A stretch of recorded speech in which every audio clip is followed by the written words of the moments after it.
Do you know the difference between judgment and discernment? Discernment is very important to practice in our regular lives.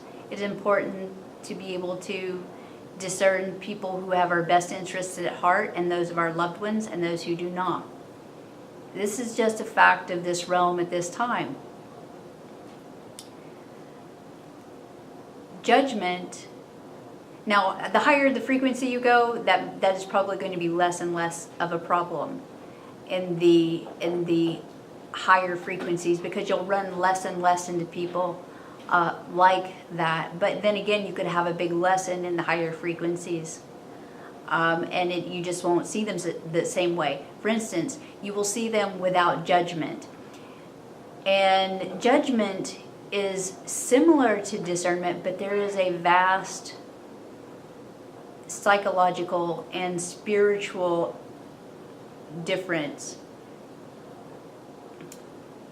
Judgment imposes judgment. That's a joke, but it's true. Judgment makes a distinction that something is not right, is not supposed to happen, somebody is not supposed to be that way, it's good or it's bad. That's what judgment does. That's the opposite of acceptance and radical acceptance, which we need in order to understand the situation and to form solutions. If we judge a situation, we cannot understand that situation because we've blocked our mind by saying this isn't supposed to exist in this manner, instead of saying everything is as it is supposed to be. No matter how heinous it looks, it is as it is supposed to be. Nothing goes to waste in God's economy. And if we choose to not pass judgment on the situation, and it may be extremely difficult, and I'm not saying that, in the heat of something, just finding out something happened, we have this rush of emotions. I'm not talking about that. That's emotions of grief or overwhelmment. That is not necessarily judgment. What judgment is what, just as I have explained, it is saying that something that is not, that is. It shouldn't be there, that is. Well, if it's there, it's supposed to be there. If it happened, it was supposed to happen, at least in a probable reality. And there are many realities, but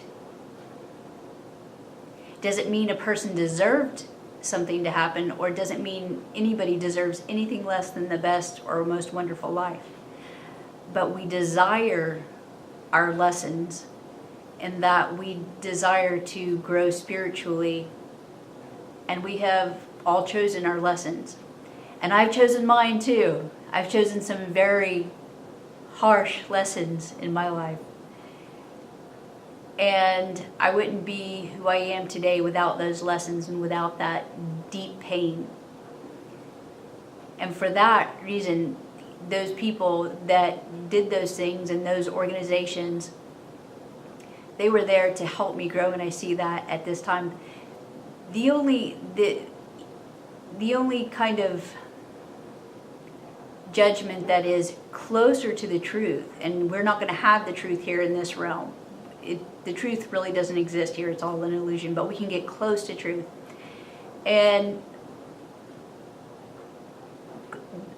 when we see something as working for us, that life isn't happening to us, it's happening for us. This situation didn't happen to us, it happened for us. When we start to see things that way, that is closer to the truth.